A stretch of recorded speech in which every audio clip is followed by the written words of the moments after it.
Hello everyone, good evening. Welcome to wing से उड़ान। I am Shahid Khan और विंग से उड़ान में आपका स्वागत है। डियर स्टूडेंट्स, जैसा कि आप जानते हैं, हम फाइनेंस अकाउंट असिस्टेंट पे एक एमसीक्यू सीरीज चला रहे हैं जिसमें हम इसके जीके पोर्शन को कवर करने की कोशिश कर रहे हैं, जो कि 30 मार्क्स का है। इसी एमसीक्यू सीरीज को कंटिन्यू करते हुए एक और वीडियो में आपके लिए लेके आया हूँ आज, जिसमें हम हमेशा की तरह कुछ इंपॉर्टेंट एमसीक्यूज को डिस्कस करेंगे। लेकिन उससे पहले मैं आपको बता दूं, अगर आप में से कोई जेके पुलिस सब इंस्पेक्टर के एग्जाम की तैयारी कर रहा है तो विंग से उड़ान ऐप पे एक टेस्ट सीरीज लॉन्च हो चुकी है, जिसमें आपको 5 फुल लेंथ एंड 10 जो है सेक्शनल टेस्ट देने को मिलेंगे। आपको मात्र 249 में 299 रुपीज़ में मिलेंगे। एंड आपको करना क्या होगा, विंग से उड़ान ऐप को डाउनलोड करना होगा प्ले स्टोर से, खुद को रजिस्टर करना होगा, उसके बाद आप ये टेस्ट सीरीज दे पाएंगे। चलते हैं हम अपने आज के एमसीक्यूज पे। So as you know that we are discussing art and culture from last 3 days। इसके हम ऑलरेडी 3 पार्ट कर चुके हैं, ए बी एंड सी। इसका डी पार्ट रहेगा एंड इसका ऑलमोस्ट लास्ट पार्ट रहेगा, जिसमें हम इसको वाइंड अप करेंगे। तो चलिए शुरू करते हैं। आज के पहले क्वेश्चंस थे, लास्ट टाइम हमने क्वेश्चन नंबर 45 तक अपनी डिस्कशन की थी।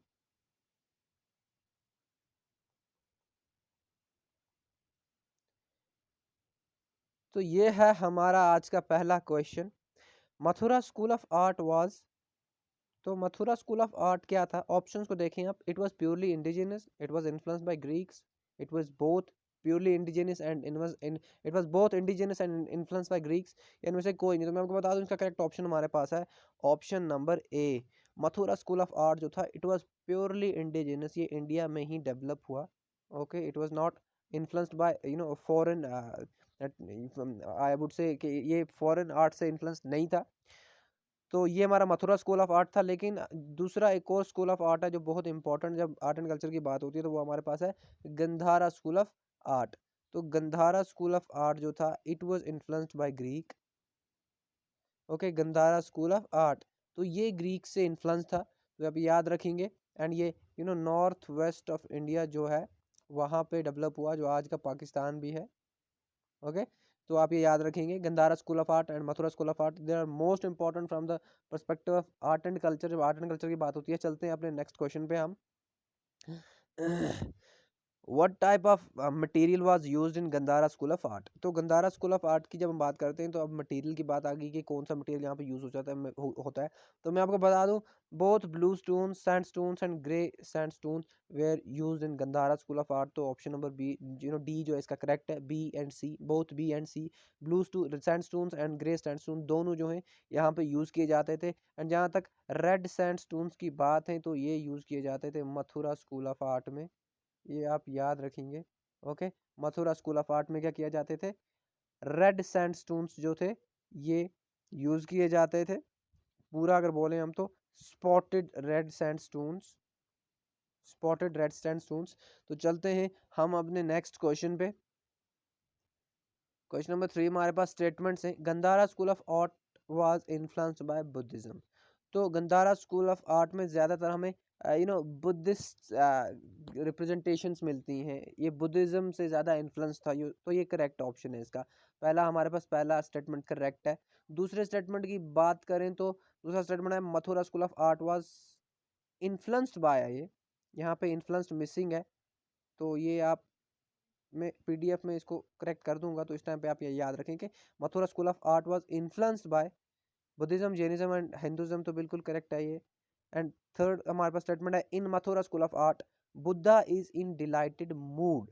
ओके, तो मथुरा स्कूल ऑफ आर्ट में बुद्धा जो है वो एक डिलाइटेड मूड में क्या किया गया है, रिप्रेजेंट किया गया है बुद्धा को। बुद्धा के स्कल्पचर को क्या किया गया है, रिप्रेजेंट किया गया है इन डिलाइटेड मूड। तो ये भी करेक्ट है। ओके, तो तीनों करेक्ट है। तो हमारे पास आंसर क्या होगा, option number B, all are correct. Okay, all are correct. गलत ऑप्शन में ज़्यादा इसलिए नहीं रखता क्योंकि टाइम इस तरह का है कि ज़्यादा किताबें छांटने से इतना रिवाइज नहीं होगा जितना इन 15 एमसीक्यूज में हो जाता है, जहाँ तक मुझे लगता है। तो चलते हैं हम अपने नेक्स्ट क्वेश्चन पे। हम जुगलबंदी is the main attraction of dash dance showing the competitive play between dancer है एक्चुअली।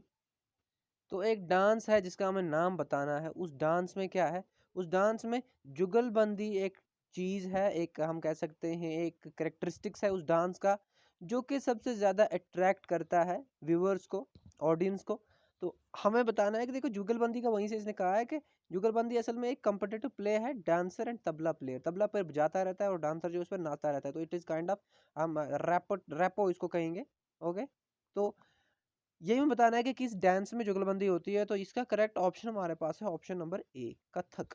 ओके, कथक डांस में जुगलबंदी मेन अट्रैक्शन है व्यूअर्स का। ओके, और जुगलबंदी होता क्या है, तबला प्लेयर और जो डांसर होता है, जो नाचने वाला होता है, उसमें एक काइंड ऑफ कम्पिटिटिव प्ले होता है। तो आप ये याद रखेंगे। एंड कथक है कहाँ का डांस, तो कथक हमारा डांस है उत्तर प्रदेश का, आप ये भी याद रखेंगे।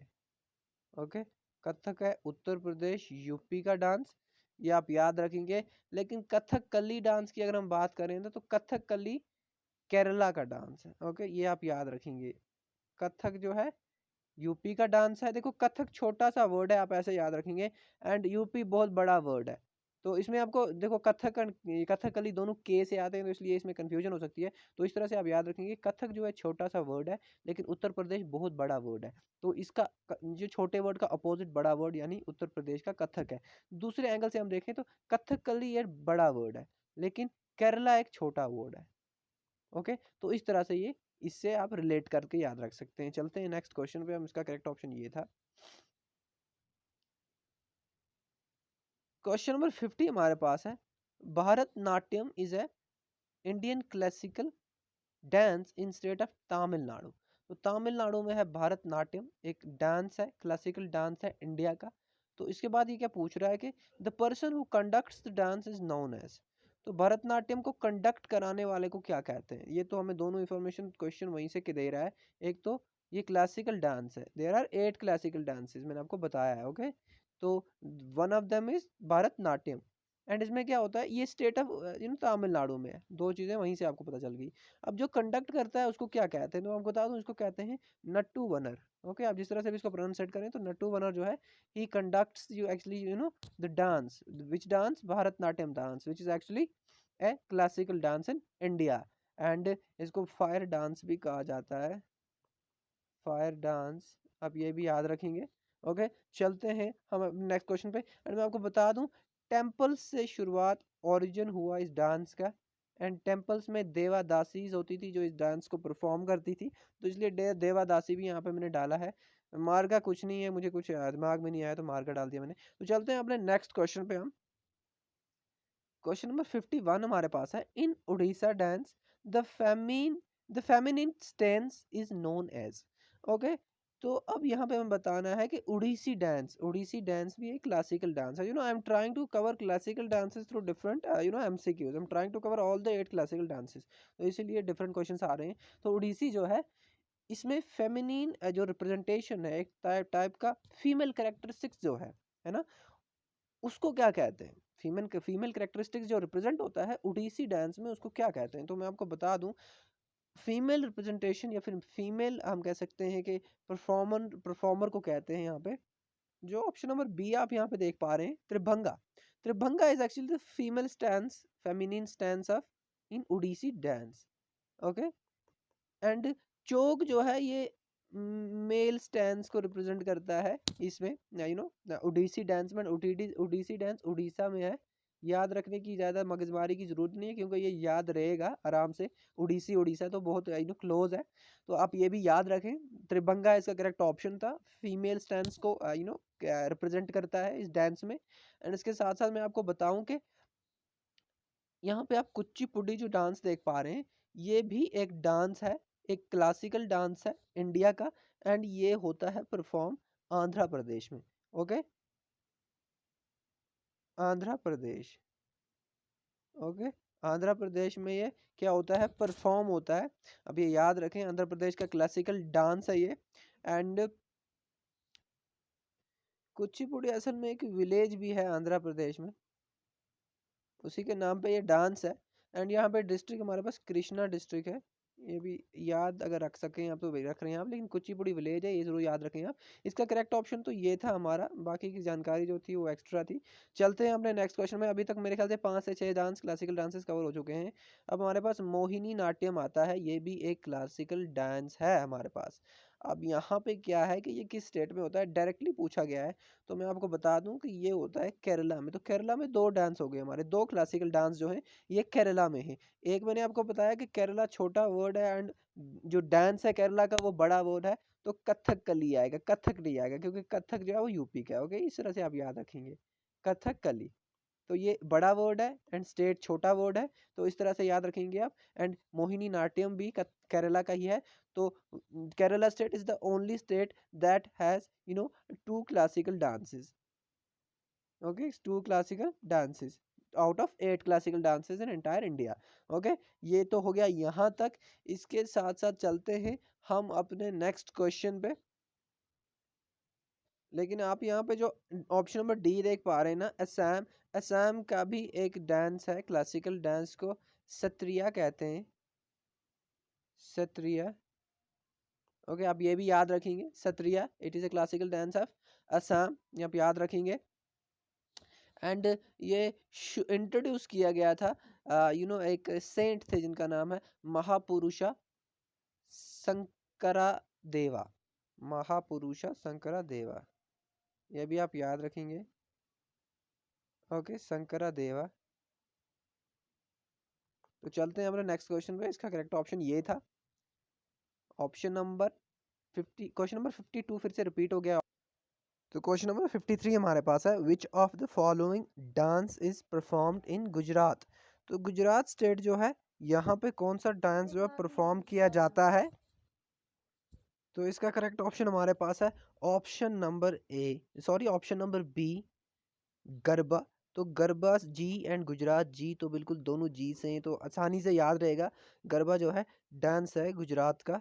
एंड इसके साथ में मैं आपको बता दूं चरबा किसका है, आपको पता है चरबा जो है ये हिमाचल प्रदेश का डांस है, एचपी का। ओके, हिमाचल प्रदेश का डांस है। एंड इसके साथ दादरा, आपको पता है दादरा किसका डांस है, दादरा है यूपी का। तो हो गए 3 स्टेट्स यहाँ पे। ओके, तो ये नन नन है, नाइन नहीं है। तो इसका correct option option number B ही था, तो ये आप याद रखेंगे। चलते हैं हम अपने नेक्स्ट क्वेश्चन पे। Jat Jatin is folk dance of Bihar, Manipur, Assam and Chhattisgarh. तो जात जातिन जो है किस स्टेट का डांस है। तो मैं आपको बता दूं ये डांस है ऑप्शन नंबर ए, आप देख पा रहे हैं बिहार। तो ये बिहार का डांस है, आप याद रखेंगे Jat Jatin is dance of Bihar, folk dance of Bihar. And इसके साथ साथ मणिपुर जो है ना, मणिपुर में एक डांस है famous Thangta dance. Thangta dance जो है ये मणिपुर में फेमस डांस है। एंड इसके साथ साथ असम की बात करें तो एक बहुत ही फेमस डांस असम में है बिहू के नाम से। ओके, बिहू के नाम से बिहू डांस। एंड इसके साथ साथ छत्तीसगढ़ की अगर बात करें हम, तो छत्तीसगढ़ में भी एक इम्पोर्टेंट डांस है जिसको नाम है गौर मोरिया, गौर मोरिया। तो ये आप याद रखेंगे, हम ट्राइंग के आपसे ज़्यादा से ज़्यादा डांस आपके रिवाइज हो सके। चलते हैं अपने नेक्स्ट क्वेश्चन पे हम। क्वेश्चन नंबर 55 हमारे पास है, Ghoomar and Kalbelia are folk dances of. तो घूमर एंड कलबेलिया जो है ये किस स्टेट के फोक डांसेस है, हमें यहाँ पे ये बताना है। तो करेक्ट ऑप्शन क्या हो सकता है, कलबेलिया मैंने आपको ऑलरेडी बताया हुआ है, it's a dance of Rajasthan. Okay, जब एक राजस्थान का है तो दूसरा भी राजस्थान का ही है। यहाँ पे करेक्ट ऑप्शन है option number A, Kalbelia and Ghoomar और dances of Rajasthan. And Kalbelia जो है ये इंटेंजिबल हेरिटेज साइट भी है। ओके,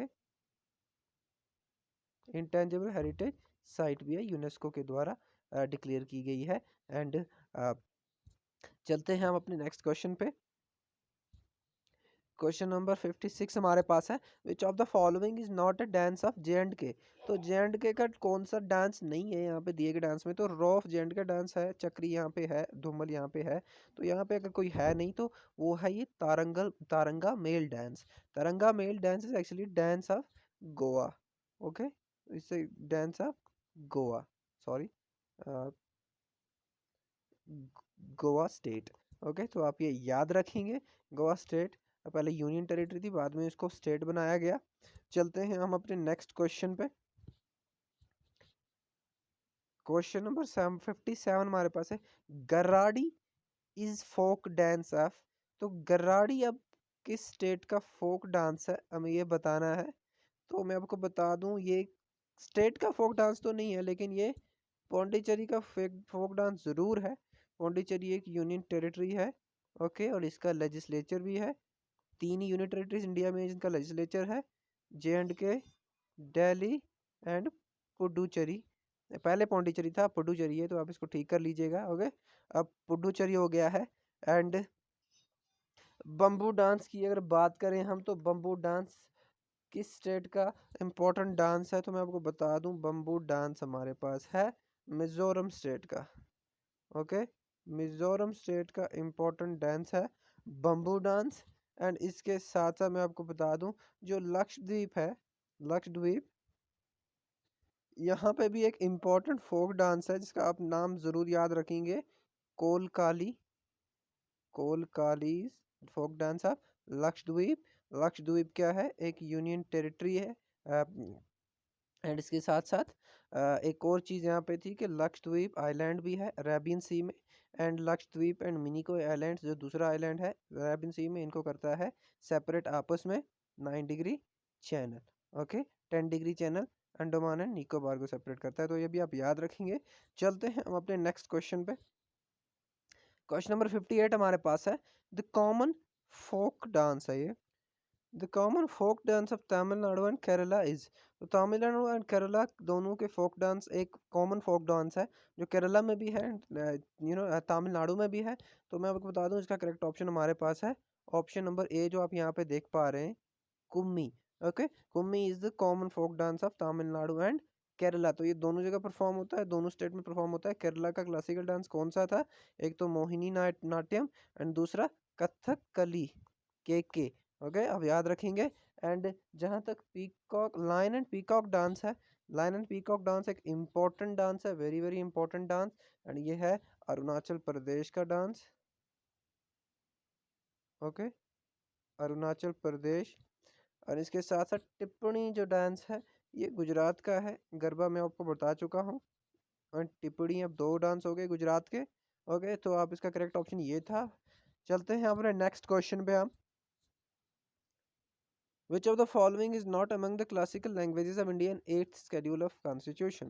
तो भारत का जो संविधान है, उसमें एक शेड्यूल है 8th शेड्यूल, उसमें कुछ क्लासिकल डांसेस रखी गई हैं। तो हमें बताना है कि कौन सी क्लासिकल डांस नहीं है, out of the classical dances of India. तो मैं आपको बता दूं, यहाँ पे ऑप्शन नंबर डी जो आप देख पा रहे हैं ना, कोंकणी। तो Konkani is not recognised as a classical dance. तो ये कोंकणी क्लासिकल डांस नहीं है, ओके, आप ये याद रखेंगे। तो मैं आपको बता दूं, there are 6 classical dances in India. तो टोटल 6 क्लासिकल डांसेस हैं, जिनमें आपके पास तमिल है, मैं जल्दी जल्दी में आपको बता देता हूँ, तेलुगु है, सॉरी ये 2 यहाँ पे दिए गए हैं, ओडिया भी है। तो ये 3 यहाँ पे दिए गए हैं, बाकी के 3 मैं आपको बताता हूँ। तो उनमें से फिर है मलयालम, मलयालम के बाद हमारे पास है संस्कृत, संस्कृत के बाद हमारे पास एक होता है कन्नड़, ओके। तो ये हमारे पास कितनी लैंग्वेजेस आ गई, 6 classical languages. Konkani is not a classical language, and classical languages declare की गई थी 2004 में। एंड सबसे पहले हमारे पास कौन सी थी, पहली जिनको क्लासिकल लैंग्वेज डिक्लेयर किया गया, तमिल। तो Tamil was the first language to be declared as classical language. And recently जो मोस्ट रिसेंट है वो है Odia, okay, this is most recent in 2014। तो चलते हैं हम अपने नेक्स्ट क्वेश्चन पे। इसका कुछ क्राइटेरिया भी होता है, तो वो हम सारी चीज़ें नहीं लिखनी है, पढ़नी है, क्योंकि मेंस का क्वेश्चन नहीं लिखना है हमें। तो चलते हैं अपने नेक्स्ट क्वेश्चन पे। क्वेश्चन नंबर 60 हमारे पास है, बाल यात्रा is celebrated in state of Orissa. तो बाल यात्रा क्या है, उड़ीसा में सेलिब्रेट की जाती है। एंड इसके बारे में बताना क्या है, बाल यात्रा का मतलब क्या है, okay, what is the meaning of बाल यात्रा। तो मैं आपको बता दूं, इसका करेक्ट ऑप्शन हमारे पास है option number A, voyage to Bali, okay. तो बाल यात्रा का मीनिंग जो है वोएज टू बाली है। ये कहाँ पे सॉरी, ये कहाँ पे सेलिब्रेट होता है, उड़ीसा में। चलते हैं हम अपने नेक्स्ट क्वेश्चन पे। क्वेश्चन नंबर 60 हमारे पास है, the national anthem of India is adopted from. तो नेशनल एंथम ऑफ इंडिया जो है कहाँ से अडॉप्ट किया गया है, हमें ये बताना है। मैं आपको बता दूं, इसका करेक्ट ऑप्शन हमारे पास है ऑप्शन नंबर यहाँ पे आप सी जो देख देख पा रहे हैं, Sarnath line capital. Okay, Sarnath line capital जो है इसी को अडॉप्ट किया गया है किसमें, नेशनल एंथम ऑफ इंडिया में। Okay, sorry, national emblem, national anthem नहीं है, नेशनल एम्बलम है। ओके, तो ये सरनाथ लाइन कैपिटल जो है वहाँ से अडॉप्ट किया गया है। एंड इसके साथ साथ मैं आपको ये भी बता दूं कि ये अशोका ने बिल्ड किया था। क्वेश्चन इस तरह से भी आ सकता है, अशोका ने बिल्ड किया था। एंड इसके साथ साथ एक और चीज़ के रिगार्डिंग कि ये जो है इस ये यहाँ पे ये सरनाथ पिलर है, यहाँ पे क्या है, यहाँ पे लिखा गया है सत्य में विजेते। एंड ये मुंडका उपनिषद एक उपनिषद का पार्ट है। उपनिषद लिटरेचर है, हिंदू लिटरेचर है, रिलीजियस लिटरेचर अगर ज़्यादा करना टेक्निकली बोला जाए तो। मुंडका उपनिषद में ये है, सत्य में विजेते वर्ड्स जो हैं ये लिखे गए हैं यही सरनाथ पिलर जो है। एंड इसके साथ साथ चलते हैं अपने नेक्स्ट क्वेश्चन पे। लिंगाराज टेम्पल का मैं आपको ऑलरेडी बता चुका हूँ एमसीक्यू में आपको। Fairhain was a traveler who compiled a travelogue name। तो क्वेश्चन में थोड़ा सा करेक्शन था।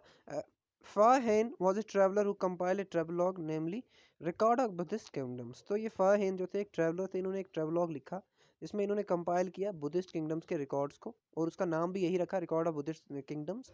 और ये कहाँ से थे हमें ये बताना है, तो मैं आपको बता दूं ये चाइना से थे। ऑप्शन नंबर ए जो है इसका करेक्ट है। और मैं आपको बता दूं ये बहुत इंपॉर्टेंट चीज़ें हैं, ये इसलिए मैं हेरिटेज में आपको पढ़ा रहा हूँ क्योंकि इन ट्रैवलर्स ने जो ट्रेवलॉग्स लिखे उसमें इन्होंने इंडिया के हेरिटेज और कल्चर को भी लिखा। तो इस तरह से अब ये कनेक्टेड है। तो मैं आपको बता दूं इसका करेक्ट ऑप्शन तो ऑप्शन नंबर ए था, लेकिन बाकी के 3 ऑप्शन जो हैं ये भी इम्पोर्टेंट हैं। ग्रीस से भी एक ट्रैवलर इंडिया में आए और उनका नाम था मैगस्थीन। ओके, मैगस्थीन। इन्होंने किताब भी लिखी, इंडिका, अब ये भी याद रखेंगे। एंड ये मैगस्थीन जो है ये कब आए, चंद्रगुप्ता मौर्य के टाइम पे।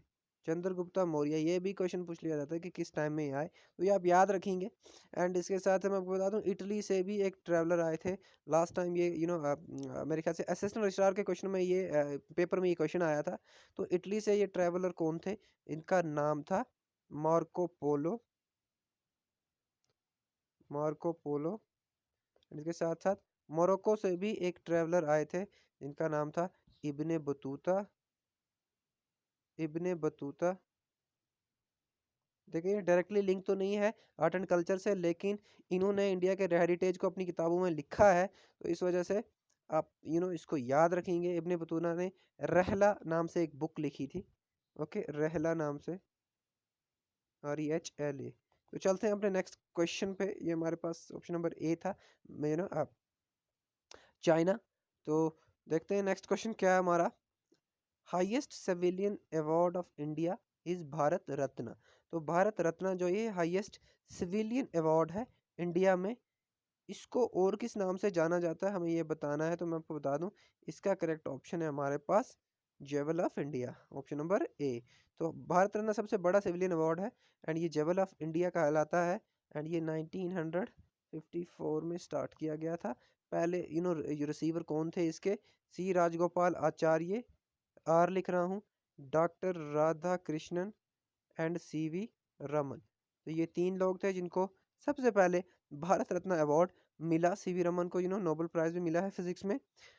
तो चलते हैं हम अपने नेक्स्ट क्वेश्चन पे, क्वेश्चन नंबर। और मैं आपको इसके बाद ये भी बता दूं कि और भी सिविलियन अवार्ड हैं, जिस तरह से हमारे पास है पद्मा अवार्ड्स। पद्मा अवार्ड्स भी सिविलियन अवार्ड्स हैं, उनमें से हमारे पास है पद्मा विभूषण, पद्म भूषण एंड पद्मश्री। ओके, तो सबसे पहले क्या है, भारत रत्न।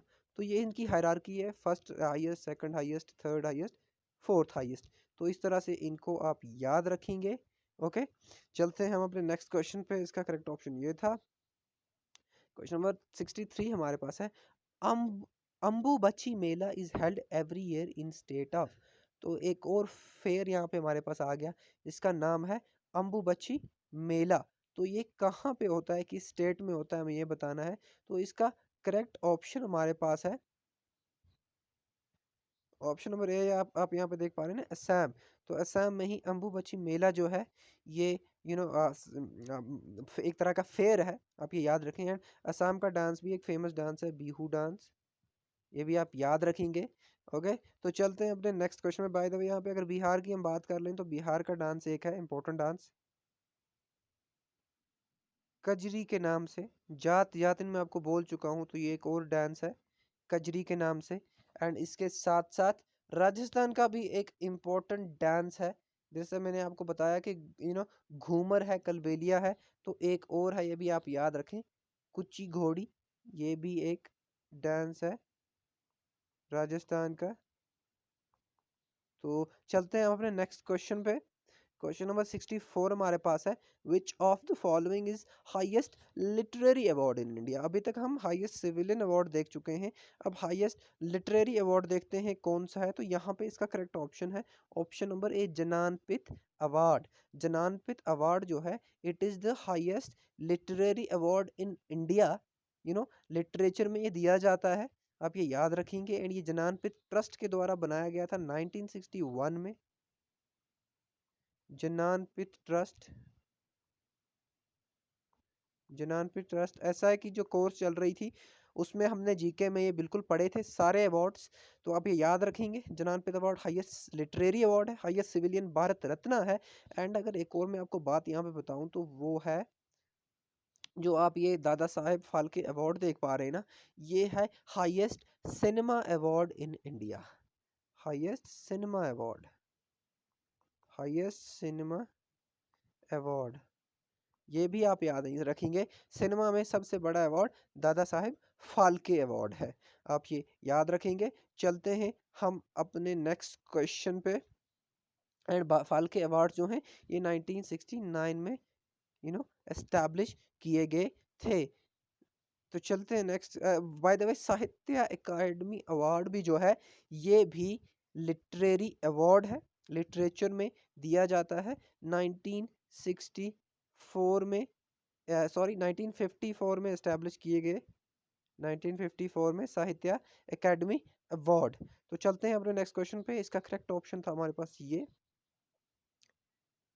सो आई थिंक दैट्स ऑल। ये थे हमारे आज के एमसीक्यूज। एंड मैंने कोशिश की है कि सारे इम्पोर्टेंट एमसीक्यूज को कवर कर सकूं। एंड काफ़ी हद तक हमने काफ़ी सारे एमसीक्यूज जो हैं वो कवर किए हैं। And this was all about your art and culture, and I have tried के ज़्यादा से ज़्यादा क्वेश्चंस में रख सकूं। सो बाकी आप तक है, आप अपने एंड पे भी कुछ चीज़ें हैं जो इससे रह गई होंगी, ऑफ कोर्स रह गई होंगी, क्योंकि बहुत सारी आर्ट एंड कल्चर बहुत बड़ा टॉपिक है। So still I have tried to include all the important things that are important from SSB perspective. So तबीयत बहुत ख़राब थी, फिर भी कोशिश की है मैंने ये वीडियो रिकॉर्ड करने की। सो लेकिन जाते जाते मैं आपसे कुछ क्वेश्चंस यहाँ पे देख के जाना चाहता हूँ। तो सबसे पहले क्वेश्चन है कि एक साड़ी है, एक फेमस साड़ी है एक स्टेट में जिसका नाम पटोला है। ओके, बहुत ही अट्रैक्टिव नाम है। तो आप बताएंगे मुझे कि ये साड़ी जो है ये किस स्टेट की है, पटोला साड़ी जो है ये किस स्टेट से है। ओके, एक तो ये क्वेश्चन। एंड उसके साथ साथ मैं आपको ये भी बता दूं कि एक एम्ब्रॉयडरी है जिसका नाम है खशीदा, कशीदा या फिर खशीदा, आप जिस तरह इसको पढ़ें। तो ये किस यूनियन टेरिटरी से है आपको बताना है, बहुत स्पेसिफिक कर दिया मैंने ऑलरेडी ये। एंड इसके साथ साथ फुलकारी भी एक एम्ब्रॉयडरी है, ये भी आपको बताना है कि ये किस स्टेट से है।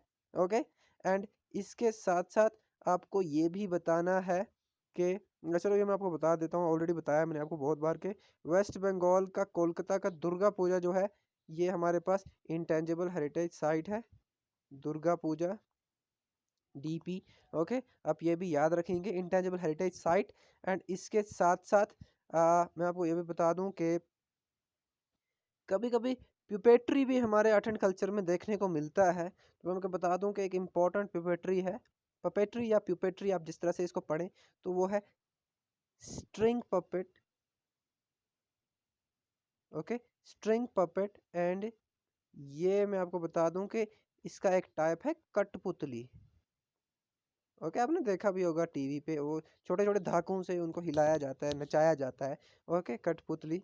तो ये राजस्थान में फेमस है, it's a type of puppetry that is famous in Rajasthan. Okay, अब ये याद रखेंगे। एंड इसके साथ साथ कुंड है, ये भी एक पपेट्री है, ये है उड़ीसा में। ओके, ये उड़ीसा में है।